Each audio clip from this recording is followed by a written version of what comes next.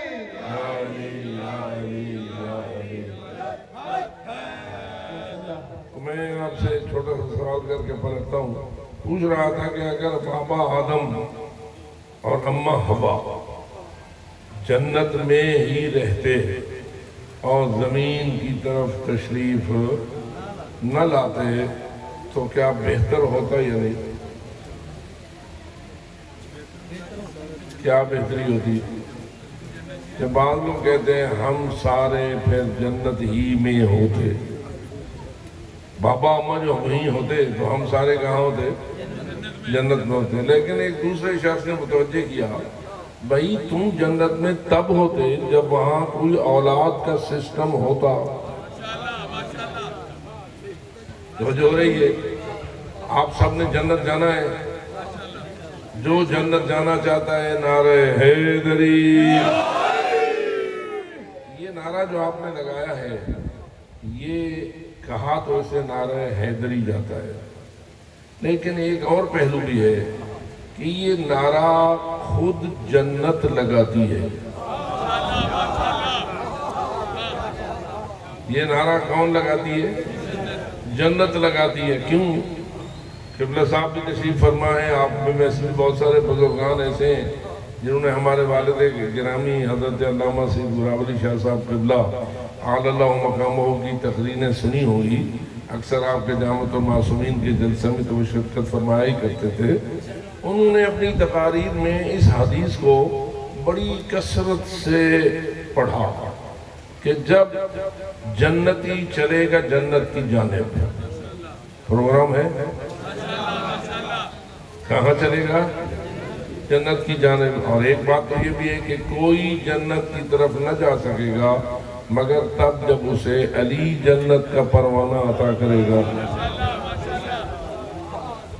احادیث میں بہت ساری باتیں موجود ہیں. جب بیان ہوتا ہے تو پھر ذہن میں آ جاتی ہیں. ایک روایت ہے کہ روز محشر اللہ ہر نبی کو اس کی نبوت کی عظمت عطا کرنے کے لیے اور نبی کی نبوت کا جو اجر ہے وہ دینے کے لیے ایک مسند سجائے گا. کہاں سجائے گا؟ محشر میں. کہاں سجائے گا؟ کیونکہ معاشی دنیا نتیجے کا عالم نہیں ہے. محشر نتیجے کا عالم ہے. اس دنیا میں ہے محنت کرنا، عمل کرنا، کام کرنا، اطاعت کرنا، دکھ اٹھانا، زحمت نبھانا، اذیتوں سے گزرنا. اتنی اذیتیں نبیوں نے دیکھی کہ پیغمبر اکرم صلی اللہ علیہ وسلم کی ایک حدیث ہے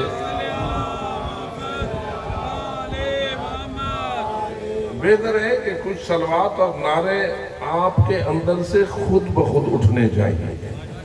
ضروری نہیں ہے کہ ہم ممبر والے اور قبلہ ماسٹر صاحب جو ہیں یہ آپ کو نعرے لگوائیں تو آپ نعرے لگائیں، بلکہ نعرہ مزیدار وہ ہوتا ہے جو آپ کے اپنے اندر سے اٹھتا ہوا نظر آتا ہے.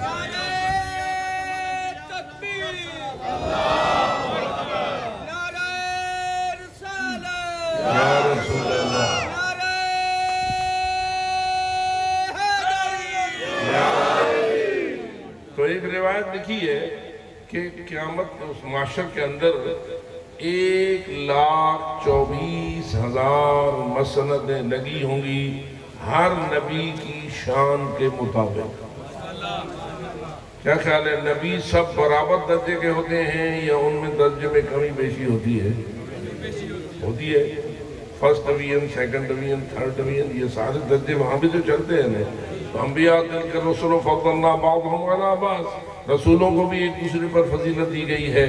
تو اس فضیلت اور شان کے مطابق مسندیں لگی ہوں گی 1,24,000. اور ہر مسند پر ہر نبی اپنی اپنی مسند پر بڑی عزت اور شان کے ساتھ تشریف فرما ہوگا. ہونا چاہیے یا نہیں؟ معاشر میں ہونا چاہیے یا نہیں؟ معاشر تو نتیجے کا جہان ہے. جیسا کہ دنیا آزمائش کا جہان ہے اور معاشر نتیجے کا عالم ہے۔ اس دنیا میں تو نبی فرما رہے ہیں ما اوذی نبی قط مثل ما اوذیت، کسی نبی کو اتنا نہیں دکھایا گیا جتنا مجھ محمد مصطفیٰ کو دکھایا گیا۔ یہ دنیا تو اذیتوں کا ماحول ہے۔ ابھی بات ہو رہی تھی ہمارے ایک عزیز کی کہ انہوں نے مکتب اہل بیت کو اختیار کیا، صراط مستقیم پر تشریف لائے، تو جو ہی وہ صراط مستقیم پر آئے تو ان کے خاندان نے، ان کی برادری نے اور دیگر ان کے دوستوں نے ان کو اذیتیں دینا شروع کر دی۔ مرتد ہو گیا ہے، فلاں ہو گیا ہے، فلاں ہو گیا ہے، فلاں ہو گیا ہے۔ تو میں انہیں کہہ رہا تھا کہ یہ جہان ہے ہی تکلیفوں کا جہان، اور زیادہ اذیتیں اس کو ہوتی ہیں جو حق پر ہوتا ہے۔ زیادہ اذیتیں اس کو ہوتی ہیں جو حق پر ہوتا ہے۔ تو آپ فرمائیے اگر حق پر ہونے والوں کو اذیتیں ہیں تو خود جو حق دینے والے ہیں ان کو کتنی اذیتیں ہیں۔ آپ فرمائیے کہ ہم حق پر کیوں ہیں کہ ہمیں محمد و آل محمد نے حق بتایا۔ ہمیں اگر حق کو قبول کرنے کی وجہ سے تکلیفیں ہوتی ہیں تو جو حق دینے والے ہیں یا خود حق ہے۔ کیا خیال ہے، علی حق ہے یا نہیں؟ علی مع الحق والحق مع علی، علی حق کے ساتھ اور حق علی کے ساتھ۔ اللہم ادر الحق حیث ما دار علی، اے اللہ حق کو ادھر پھیر دے جدھر علی۔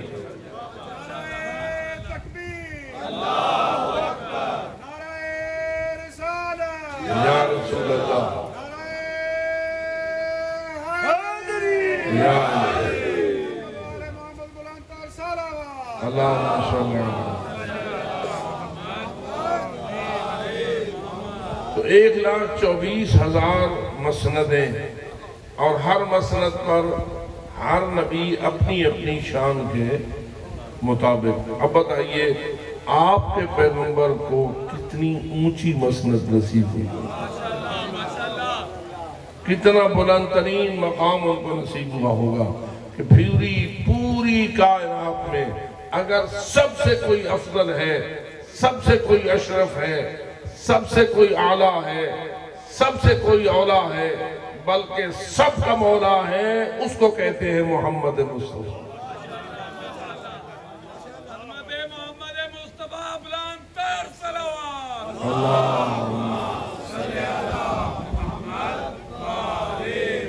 واضح ہے کہ حضرت سید الانبیاء والمرسلین سب سے اعلیٰ ترین مقام پر تشریف فرما ہو۔ روایت میں یہ ہے کہ اس میدان میں جہاں اتنی بڑی اعلیٰ مسندیں، ہر نبی اپنی اپنی مسند پر یہ تشریف فرما ہوں گے، تو وہاں آئیں گے مولا علی۔ کون آئیں گے؟ نعرہ حیدری، مولا علی آئیں گے۔ اب منظر تھوڑا سا ذہن میں بنائیے، مسندیں لگی ہیں نبیوں کے لیے۔ مسندیں کن کے لیے لگی ہیں؟ نبیوں کے لیے۔ علی آئے ہیں، علی نبی نہیں ہے۔ بتائیے آپ کا میرا عقیدہ کیا ہے؟ علی علیہ السلام نبی ہیں؟ اگر نبی مانے تو ان کا دین سے خارج ہو جائے۔ تو علی نبی نہیں، مسندیں لگی ہیں ساری انبیاء کے لیے۔ اب کیا ہو، علی کہاں بیٹھے؟ بات سمجھ آئیے؟ تو اب کیا ہوگا؟ روایت یہ کہتی ہے کہ رسول اعظم جب دیکھیں گے کہ علی آئے ہیں تو حضرت فرمائیں گے آؤ علی میرے ساتھ دائیں طرف بیٹھ جاؤ۔ کہاں بیٹھ جاؤ؟ میری ہی مسند پر میرے ساتھ دائیں طرف بیٹھ جاؤ۔ اب پتہ چلے گا کہ علی منی و انا منہ کا مطلب کیا ہے اور انا و علی من نور واحد کا مفہوم کیا ہے۔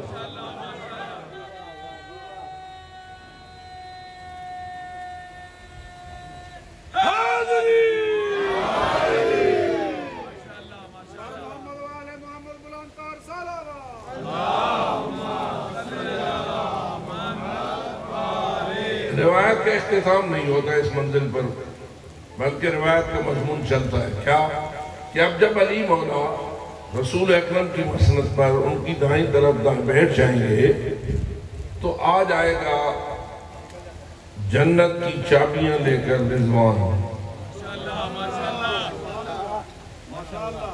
جنت کی چابیاں بھی ہیں یا نہیں ہیں؟ کس کے پاس ہیں؟ رضوان کے پاس. رضوان وہ فرشتہ ہے جسے اللہ نے جنت کی چابیوں کا کلید بردار بنا رکھا ہے. اچھا وہ آئے گا، وہ پاک رسول کے سامنے کھڑا ہو جائے گا اور عرض کرے گا یا رسول اللہ، مجھے میرے اللہ کا حکم ہوا ہے کہ میں یہ ساری جنت کی چابیاں آپ کے حوالے کر دوں. پروگرام سمجھ آ رہا ہے؟ جنت اللہ کی ہے. اس وقت تک چابیاں رضوان کے پاس تھیں، اب رضوان کو اللہ کا حکم ہوا ہے جاؤ جو اصلی مالک ہے ان چابیوں کا اس کو پہنچا دو. رضوان آ کے بارگاہ رسالت میں کھڑا ہو جائے گا اور عرض کرے گا کہ یا رسول اللہ، مجھے حکم خدا ہوا ہے میں یہ چابیاں آپ کے حوالے کر دوں.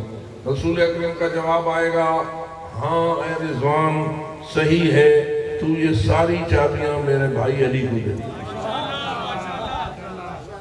کس کو مل جائے گی؟ مولا علی کو. روایت ابھی ختم نہیں ہوئی. پھر آ جائے گا جہنم کا داروغہ مالک. پریشان تو نہیں ہے؟ جہنم کی چابیاں لیے ہوئے وہ ہوگا، وہ بارگاہ رسالت میں کھڑا ہو جائے گا اور عرض کرے گا کہ یا رسول اللہ، میرے اللہ کا مجھے حکم ہوا ہے کہ میں یہ چابیاں جہنم کی ساری آپ کے حوالے کر دوں. اور پاک رسول فرمائیں گے بالکل صحیح ہے، تو بھی یہ ساری چابیاں میرے بھائی علی کو دے دے. اب پتا چلا کہ علی قسیم النار والجنہ، علی ہے جنت و جہنم کا تقسیم کرنے والا. اور جنت ہے ان لوگوں کے لیے جن کے قلب میں حب علی ہو، اور جہنم ہے ان بدبختوں کے لیے جن کے دلوں میں بغض علی ہو. جو مرتا ہے حب علی پر وہ جنتی ہوتا ہے، اور جو مرتا ہے بغض علی پر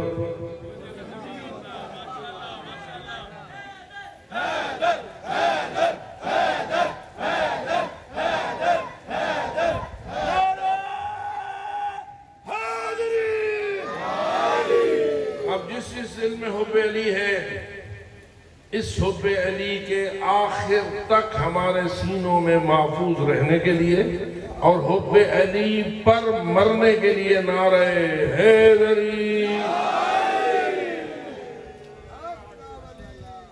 میں نے کیا کہہ دیا؟ آپ نے کیا نعرہ کر دیا؟ میں نے تو کہہ دیا مرنے کے لیے. تو جو ہو رہی ہے کس چیز پر مرنے کے لیے؟ کیونکہ حب علی اگر راستے میں لٹ گئی، موت سے پہلے لٹ گئی، مثلا کیا حب علی کا کوئی دشمن بھی ہے؟ جی جتنے دشمن ہیں ان کا بڑا کون ہے؟ جو سارے دشمنوں کا بھی بڑا ہے وہ کون ہے؟ ابلیس، جس کے لیے آپ پڑھتے ہیں اعوذ باللہ من الشیطان الرجیم، بلکہ اللہ فرماتا ہے وَإِذَا قَرَأْتَ الْقُرْآنَ فَاسْتَعِذْ بِاللَّهِ مِنَ الشَّيْطَانِ الرَّجِيمِ. مومن جب تو میرا قرآن پڑھنا چاہے تو قرآن کی تلاوت سے پہلے اس بدبخت شیطان رجیم دشمن سے میری پناہ مانگو. کہ کیونکہ اگر کہیں ایسا نہ ہو کہ قرآن پڑھتے ہوئے اس کا وار کامیاب نہ ہو جائے. ناراض تو نہیں ہو رہے؟ کیا خیال ہے؟ ہو سکتا ہے کہ کوئی قرآن بھی پڑھے اور ابلیس کا وار اس پہ کامیاب ہو جائے.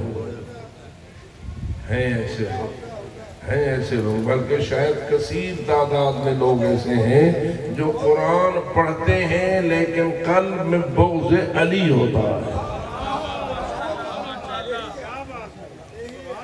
تلاوت قرآن کی کر رہے ہوتے ہیں اور دل میں بغض علی ہوتا ہے. اب بتائیے اندر ہو بغض علی تو زبان پہ قرآن فائدہ دے گا یا نقصان دے گا؟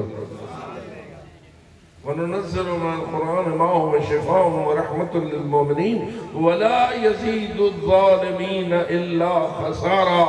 جو ظالم ہوتا جاتا ہے اس کو قرآن الٹا نقصان پہنچاتا ہے، اور سب سے بڑے ظلم کا نام ہے بغض علی۔ سب سے بڑے ظلم کا نام کیا ہے؟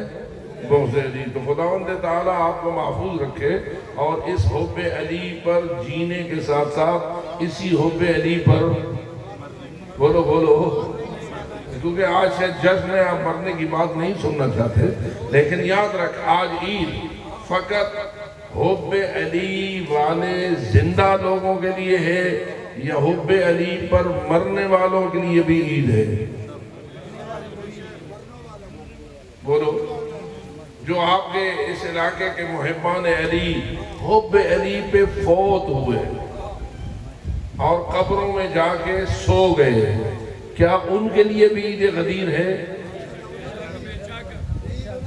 جی، یہ فقط زندوں کے لیے، مردوں کے لیے؟ بلکہ اگر ایک پہلو کو دیکھ، شیطان ہے نا ہمارا دشمن، وہ سب سے زیادہ ہم سے کیا لوٹنا چاہتا ہے؟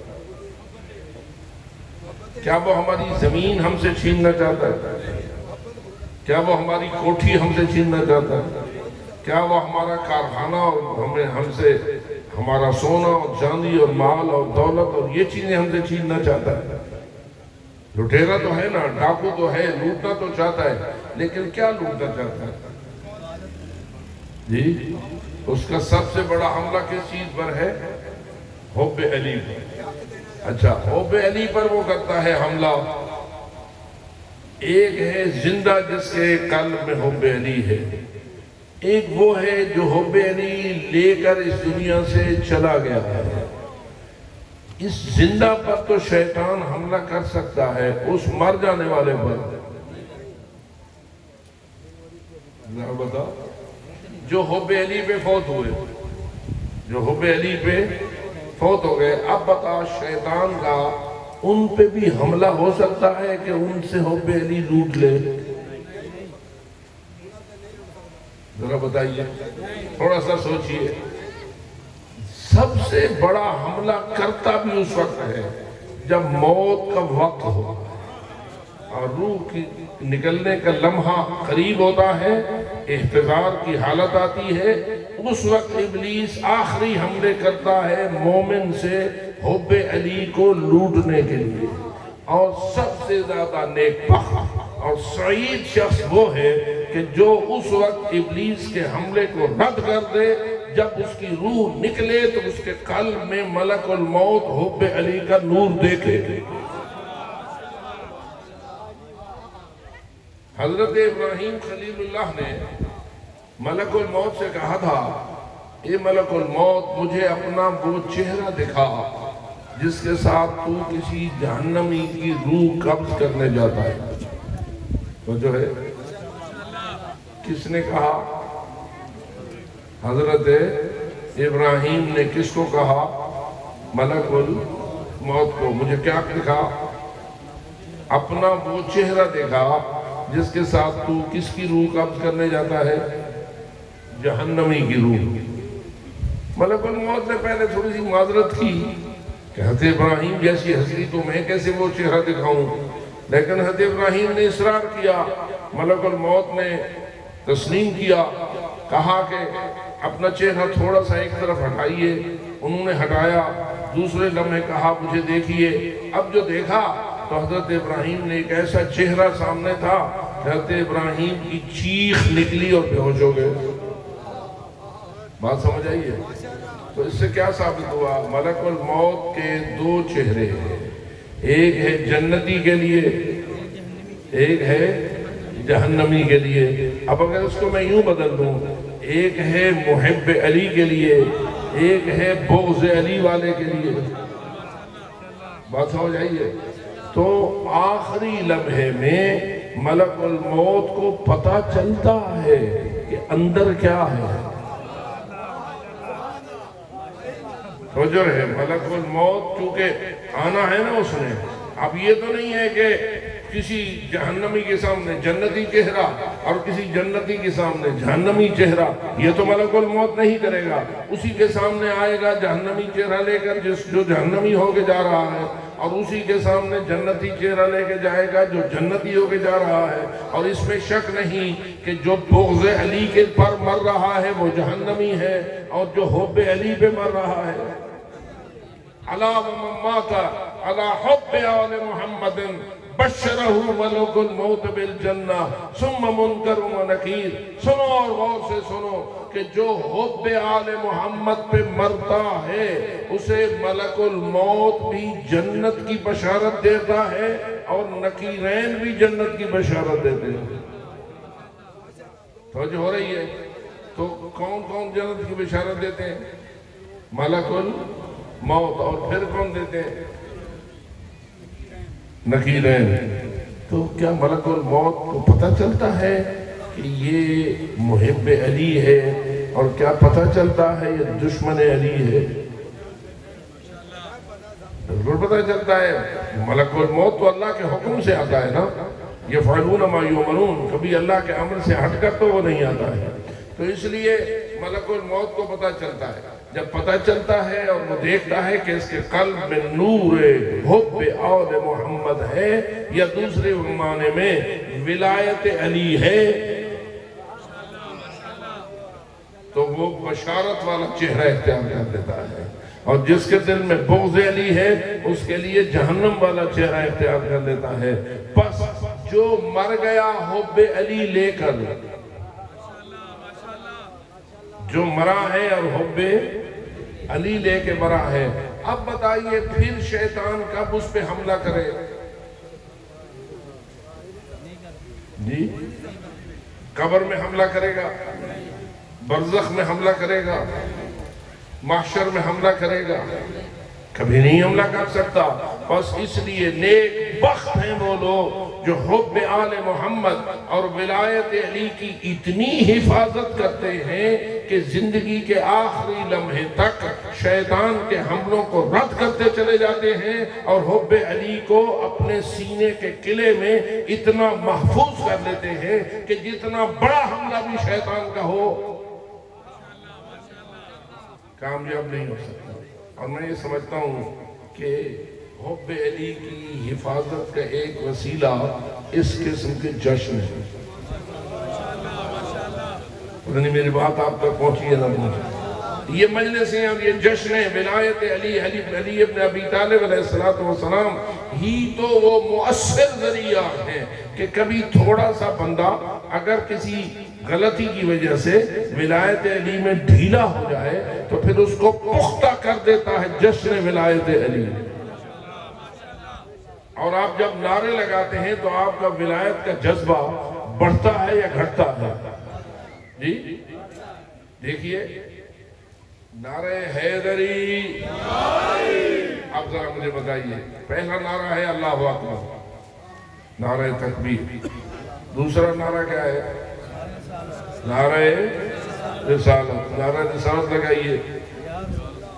نعرہ تکبیر، نعرہ رسالت، نعرہ حیدری. اب میں آپ کو ایک نقطے کی طرف متوجہ کرتا ہوں. نعرہ تکبیر بھی اس کا اللہ کو منظور ہے، اور روایات بھی کہتی ہیں کہ رسول کی ازواج بھی ساتھ تھیں. اور سب سے قیمتی ترین بات یہ ہے کہ جو انا اعطینا کل کوثر کی مالک ہے زہرا، وہ بھی حج میں تشریف فرمائی تھی. بات سمجھ آ گئی نا؟ تو ساری خواتین بھی حج کے لیے ساتھ تھیں، مرد بھی خواتین ساتھ تھے. 1 لاکھ کے قریب مجمع تھا، اور میرے خیال میں رسول کو اتنا بڑا مجمع کبھی نصیب نہ ہوا تھا جتنا غدیر میں نصیب ہوا. اور حضرت کے جلسوں میں سے سب سے بڑا جلسہ مقام خم میں غدیر پہ تھا. لیکن عزیزان من، ٹھنڈک کا کوئی انتظام نہیں. کیوں؟ اس لیے شاید حکمت یہ ہو کہ کل اگر کسی سے پوچھا جائے کہ کس کا ہاتھ پکڑا تھا، کس کا ہاتھ پکڑ کے دکھایا تھا؟ تو کوئی یہ نہ کہ جی ٹھنڈی ہوا چلی ہوئی تھی، مجھے اونگ آ گئی تھی، مجھے نیند آ گئی تھی، میں نہ دیکھ سکا تھا، میں ٹھنڈک کی وجہ سے تھکا ہوا تھا اور تھوڑا سا میری آنکھ لگ گئی تھی۔ نہیں، اللہ کا رسول چاہتا ہے آنکھ نہ لگے، آنکھ کھلے اور دیکھے کہ کس کا ہاتھ کس کے ہاتھ میں ہے۔ اللہ اکبر، نعرہ رسالت، نعرہ حیدری۔ ایک تھی شدت دھوپ میں، ایک تھی اعلان میں، ایک تھی شدت دھوپ میں، ایک تھی اعلان میں، دو طرح سے جل گئے کچھ لوگ ریگستان میں۔ علی حق، علی حق، علی حق، علی حق، علی حق، علی حق، علی حق، نعرہ حیدری۔ عزیزان محترم، اب فقط اتنا ہی توجہ کرنی ہے کہ ایسے ماحول میں رسول اکرم نے اعلان ولایت کیا، تو اس کا مطلب یہ ہوا کہ رسول کو پتا تھا میں ایسے انداز سے اعلان ولایت کروں کہ قیامت تک یہ ولایت کا اعلان زندہ رہے، قیامت تک یہ ولایت کا اعلان زندہ رہے۔ اور ہم گواہی دیتے ہیں، یا رسول اللہ، آپ کا سب سے بڑا احسان ہے کہ آپ نے ویسے تو پورا دین خصوصی سے پیش کیا، لیکن آپ نے اس چیز کو زیادہ اہمیت دی جس کے متعلق اللہ فرماتا ہے اگر یہ نہ ہوتا تو میں اسلام کو اپنا دین قرار ہی نہ دیتا۔ وَرَضِيتُ لَكُمُ الْإِسْلَامَ دِينًا، میں نے آج تمہارے اس دین اسلام کو اپنا پسندیدہ دین قرار دے دیا ہے، کیونکہ اس سے پہلے ولایت کا اعلان نہ تھا۔ اب جب ولایت کا اعلان ہو گیا تو دین مجھے سب سے زیادہ پسندیدہ ہو گیا۔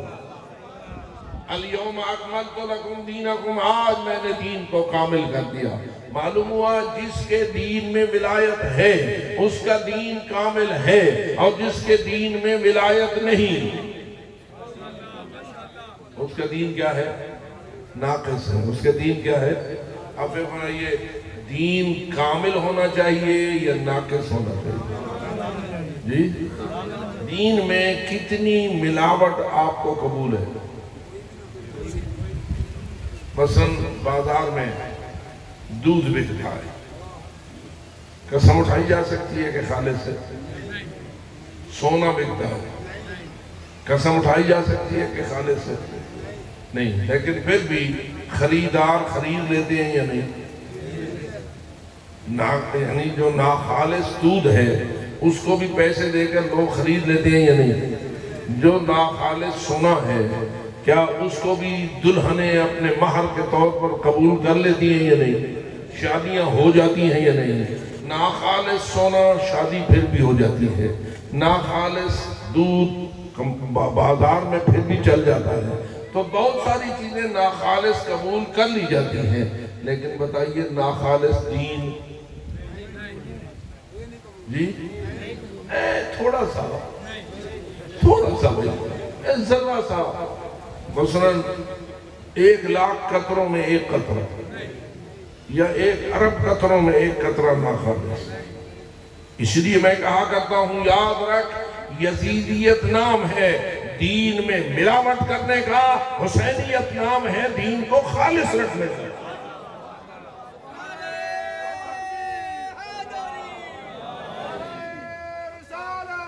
یا رسول اللہ، یا علی،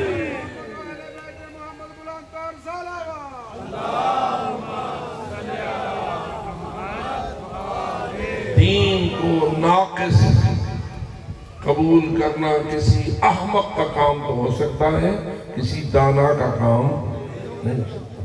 کتنا بڑا اعلان ہے، ادھر رسول اکرم نے اعلان کیا من کنت مولا ہو فہذا علی مولا، ادھر اللہ نے اعلان فرمایا اليوم اکملت لکم دینکم واتممت علیکم نعمتی ورضیت لکم الاسلام دینا، آج میں نے تمہارے دین کو کامل کر دیا، آج میں نے اپنی نعمت کو تمام کر دیا، اور آج میں نے تمہارے اسلام کو اپنا پسندیدہ دین ہونے کی سند دے دی۔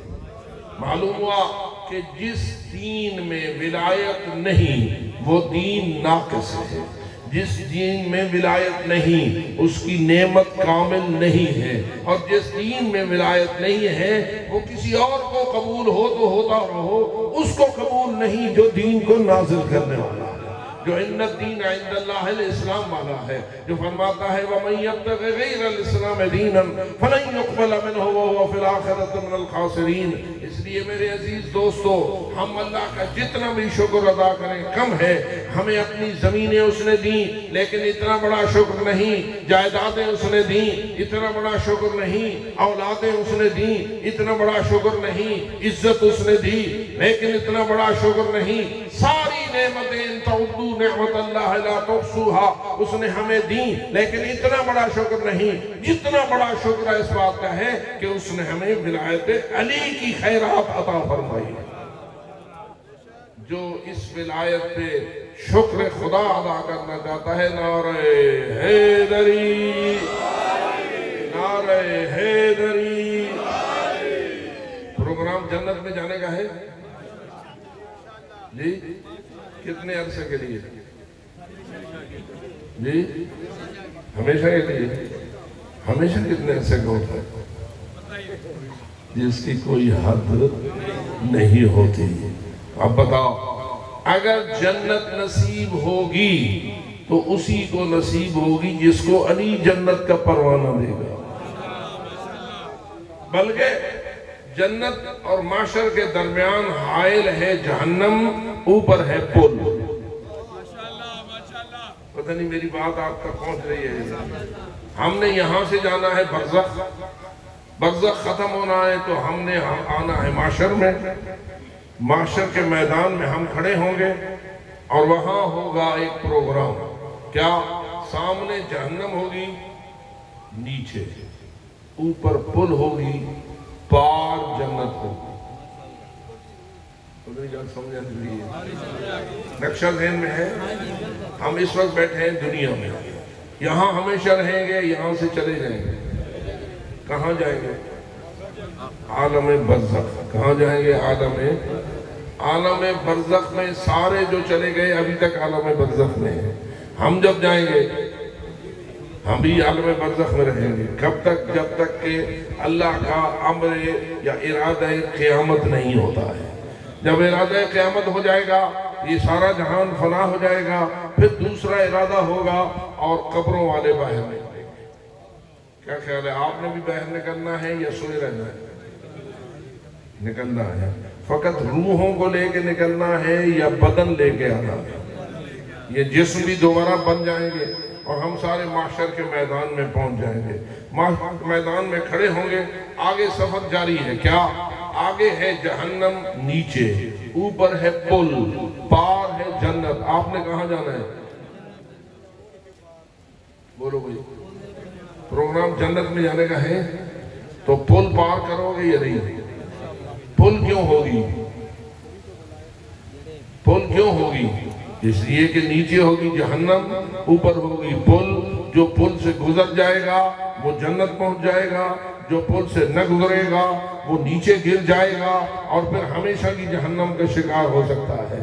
تو نتیجہ کیا ہے کہ پل سے گزرے بغیر ہم جنت نہیں جا سکتے۔ اور بہت بڑی گواہی دی ہے ہمارے ایک بہت بڑے رسول کے صحابی نے کہ لا یجوز احد الصراط الا من كتب له علی الجواد، کوئی پل صراط سے نہ گزر سکے گا مگر فقط اور فقط اور فقط وہی گزر سکے گا جسے علی کا پروانہ مل جائے گا۔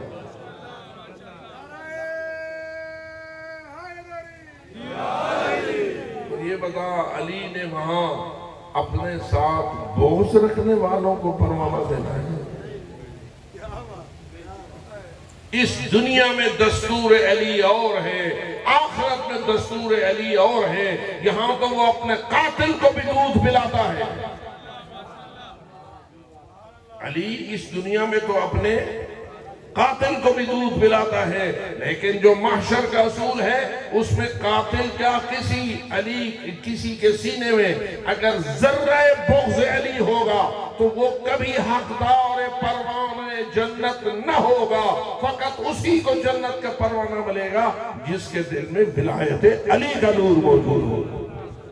تو اس لیے خداوند تعالیٰ کا جتنا شکر ادا کرو کم ہے کہ اللہ نے ہمیں جعلنا من المتمسکین بولایت علی ابن ابی طالب۔ آخری بات کرتا ہوں اور ختم، آپ سب ولایت علی والے ہیں جی؟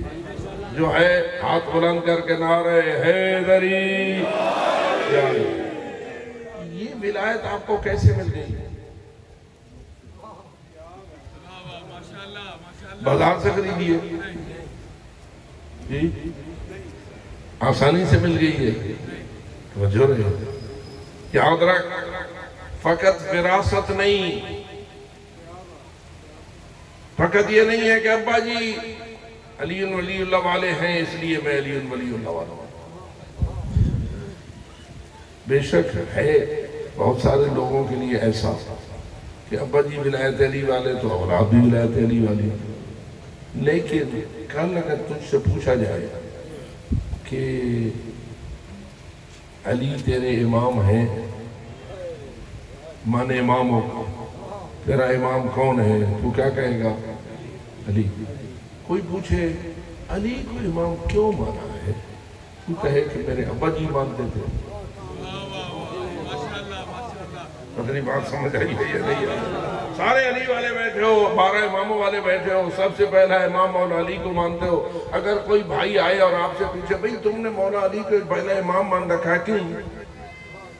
تم کو جی ابا جی جو مانتے تھے یا امی جان جو مانتی تھی۔ کیا یہ جواب اگلے کو مطمئن کرے گا؟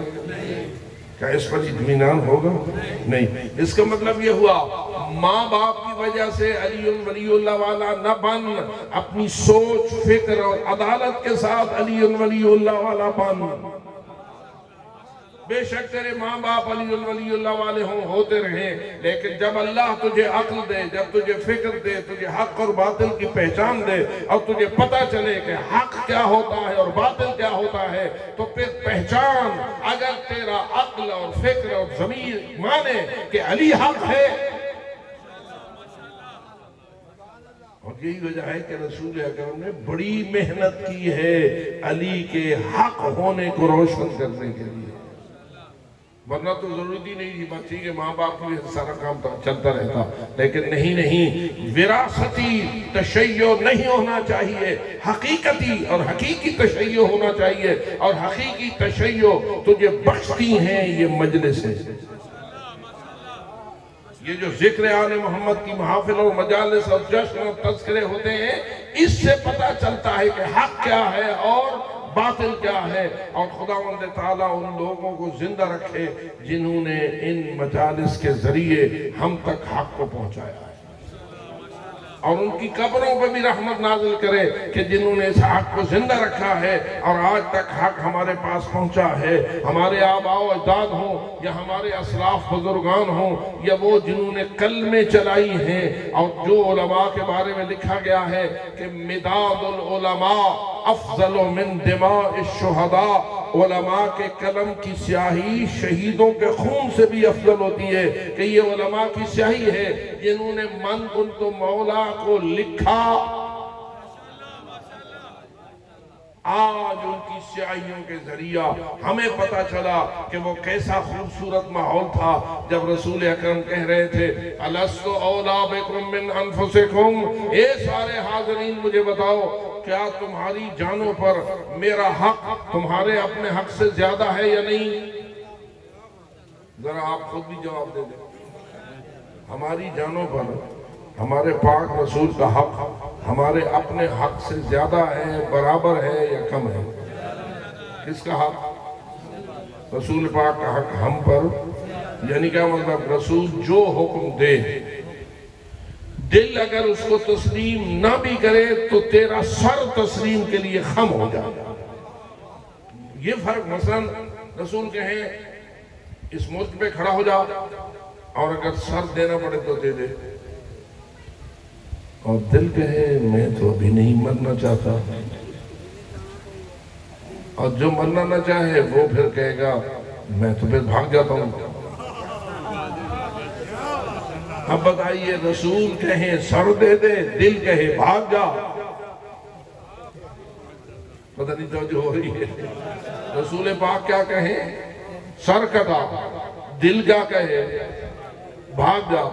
اب الست اولیٰ بکم من انفسکم کا نتیجہ کیا ہے؟ اگر تو بھاگ جائے تو رسول کو اولیٰ نہیں مانتا، اگر سر کٹا دے تو رسول کو اولیٰ مانتا ہے۔ پتہ نہیں بات سمجھ آئیے یا نہیں آئیے؟ یہی تو بات تھی جو رسول اکرم وہاں 1,00,000 سے زیادہ مجمع سے پوچھ رہے تھے، بھئی تمہاری جانوں پر میرا حق زیادہ ہے یا تمہارا اپنا حق زیادہ ہے؟ قالوا بلا یا رسول اللہ، سب کہہ رہے تھے ہاں یا رسول اللہ، ہم ایمان رکھتے ہیں کہ آپ کا حق ہم پر ہمارے اپنے حق سے بھی زیادہ ہے۔ گویا رسول نے بتایا مولا کون ہوتا ہے۔ توجہ ہو رہی ہے؟ رسول اکرم نے اس جملے سے یہ سمجھا دیا کہ مولا کون ہوتا ہے، یعنی مولا وہ ہوتا ہے جس کا حق تجھ پر، تیری جان پر، تیرے اپنے حق پہ بھی فائد ہے۔ تیرا اپنا حق اتنا نہ ہو جتنا تیرے مولا کا حق ہے، جس کو تو ایسا مانتا ہے وہ تیرا مولا ہے۔ اور سب نے جب کہا کہ ہاں آپ کا ہم پہ حق فائق ہے، ہمارا حق اتنا نہیں ہے جتنا کہ آپ کا ہمارے اوپر حق ہے، تو اس وقت رسول اکرم نے کہا قوم یا علی، علی کھڑے ہو جائیے۔ وہ پلانوں کے ممبر کے پاس علی بیٹھے ہوئے تھے نا، اب حضرت کو اوپر بلایا، حضرت کا ہاتھ پکڑا، چاروں طرف گھما گھما کے دکھایا اور دکھایا کہ دیکھ لو کہ یہ کون ہے، اور پھر ہر ایک کو فرمایا من کنت مولا ہو فہذا علی مولا، جس کی جان پر میرا حق زیادہ ہے وہ جس مجھے جو مولا مانتا ہے تو سن لو، جس کا میں مولا اس کا یہ علی مولا، اس کا یہ، فقط اس زمانے میں یا آج بھی، جی آج بھی علی مولا۔ کب تک علی مولا؟ آپ بات کہہ رہے ہیں قیامت تک، میں پوچھتا ہوں قیامت کے بعد کون؟ اور میں تو قیامت کی بات کر رہا ہوں، قیامت تو پیچھے رہ جائے گی، تو پل صراط عبور کر کے جنت چلا جائے گا یا نہیں؟ چلا جائے گا نا۔ جو جنت جانا چاہتا ہے نعرہ حیدری، اب جنت جو ہے تو اب چلا گیا۔ علی مولا وہاں بھی مولا ہے یا ختم؟ جی جنت میں آپ نے کتنا عرصہ رہنا ہے؟ ہمیشہ۔ کتنی صدی تک علی مولا رہیں گے؟ دیکھیں نا، ایک ٹینور ہوتا ہے نا، یہ ایم این اے کا ٹینور ہے، یہ ایم پی اے کا ٹینور ہے، یہ وزیر اعظم کا ہے، یہ وزیر اعلیٰ کا ہے، یہ صدر کا ہے، جو عہدے پہ آتا ہے کچھ سال کے بعد چھٹی۔ ہم نے اپنی زندگی میں کتنے صدر دیکھ لیے، کتنے وزیر اعظم دیکھ لیے، کتنے وزیر اعلیٰ دیکھ لیے، تو یہ بدلتا رہتا ہے نا سلسلہ۔ تو فرمائیے علی کب تک مولا؟ رسول کب تک مولا؟ ہمیشہ کے لیے مولا۔ تو گویا رسول کہہ رہے ہیں میں ہمیشہ کے لیے مولا، جس کا میں مولا اس کا یہ علی مولا۔ کتنے عرصے کے لیے مولا؟ ہمیشہ کے لیے۔ آپ کو فقط قیامت ڈرائے نا کہ جب نام آئے تو کہے جی قیامت تک مولا نہیں، قیامت پیچھے ہے۔ علی مولا تھا، مولا ہے، مولا رہے گا۔ تیری جان علی کے مولا ہم سے چھوٹ نہیں سکتی۔ اگر جہنم جانا چاہتا ہے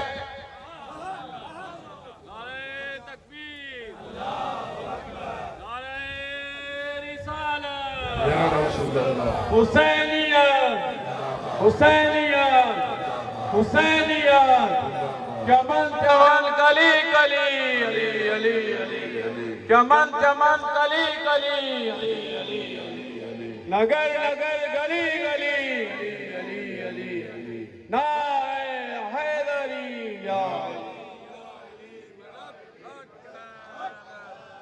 آخر میں اسی حدیث کو بھی ساتھ شامل کر دیجئے، الحسن والحسین سیدہ شباب اہل الجنہ وابوہما خیر منہما، حسنین شریفین تمام جوانان جنت کے سردار ہیں، اور ان کا بابا علی ان کا بھی سردار ہے۔ بس مجھے تو جنت کا نقشہ ہی نظر آتا ہے، سارے جوان، بتائیے جنت میں سارے جوان ہوں گے یا کوئی کوئی جوان ہوں گے؟ جی یہ ہم جیسے بوڑھے سارے جوان، داڑیاں ہوں گی یا نہیں ہوگی؟ بابا سے بولا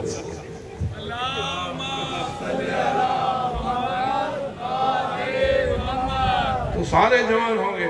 ذرا ایک پہلو یہ بھی دیکھیے، انبیاء بھی جنت میں ہوں گے؟ جی ہوں گے، وہ بوڑھے ہوں گے یا جوان؟ یہاں تو بہت سارے انبیاء بوڑھے ہو کے فوت ہوئے، وہاں سارے جوان ہوں گے، حضرت آدم سے لے کے رسول اعظم تک سارے جوان ہوں گے۔ 1,24,000 نبی جوان، 313 رسول جوان، 5 اولو العزم جوان، سارے جوان۔ اب بتا، رسول یہ حدیث فرما رہے ہیں کہ سارے جوانان جنت کے سردار ہیں حسنین، تو حسنین ان سارے جوانوں کے سردار ہیں، تو ان جوانوں میں تو نبی بھی ہیں۔ میری بات سمجھ آئی ہے یا نہیں آئی؟ ان جوانوں میں سارے انبیاء ہیں یا نہیں ہیں؟ اور رسول اکرم نے مستثنا تو کیا نہیں ہے، رسول فرماتے ہیں جتنے جنت میں جوان ہوں گے تمام جوانوں کی سرداری حسنین کے پاس ہوگی۔ تو اس کا مطلب یہ نکلا کہ تمام انبیاء کے بھی سردار حسنین ہیں، اور جنت کی سرداری کا نقشہ یوں ہے، سارے جوان سب پہ سرداری حسنین پہ سرداری علی و بطول کی، علی و بطول پہ سرداری محمد رسول اللہ صلی اللہ علیہ وآلہ وسلم کی۔ نعرہ حیدری! خداوند تعالیٰ آپ کو اس ایمان پر زندگی عطا فرمائے، اسی ولایت پر موت نصیب فرمائے، اور اسی ولایت کے نور سے محشر میں معشور ہو وہ۔ خداوند تعالیٰ ولایت پر جینا، ولایت پر مرنا اور ولایت پر اٹھنا نصیب فرمائے، اور ولایت کو صحیح طور سے سمجھنا بھی نصیب فرمائے۔ فقط ولایت کا نعرہ نہ ہو بلکہ ولایت کی قلب پر حکومت ہو، اور جس کے قلب پر ولایت علی کی حکومت ہوگی وہ کوئی ایسی چیز پسند نہ کرے گا جسے علی ناپسند کرتے ہیں، وہ کوئی ایسا کام پسند نہیں کرے گا جسے محمد و آل محمد ناپسند کرتے ہوں۔ وہ اگر کھائے گا تو وہی جو محمد و آل محمد پسند کریں گے، وہ اگر پیے گا تو وہی جو محمد و آل محمد پسند کریں گے، اور وہ اگر کمائے گا تو وہی جو محمد و آل محمد پسند کریں گے۔ جو خرچ کرے گا تو وہاں جہاں محمد و آل محمد پسند کریں گے اتنا ہی خرچ کرے گا جتنا وہ پسند کریں گے۔ جہاں وہ فرمائیں گے وہاں خرچ کرنے سے محبت ہوگی۔ فقط ضروری نہیں ہے کہ اپنی اولاد پر خرچ کرنے سے محبت ہو، کچھ اولاد رسول پہ بھی خرچ کیجئے، کچھ اولاد زہرا پہ بھی خرچ کیجئے، کچھ مسلک اہل بیت پہ بھی خرچ کیجئے، کچھ مساجد و امام بارگاہوں پہ بھی خرچ کیجئے، کچھ غریبوں اور مسکینوں پہ بھی خرچ کیجئے۔ ایسے ہی خرچ کیجئے جیسے زہرا اپنے ہاتھ سے پکا کے کھلا دیا کرتی تھی، جیسے آل محمد کے گھرانے سے ہر ایک کو خیرات نصیب ہوا کرتی تھی۔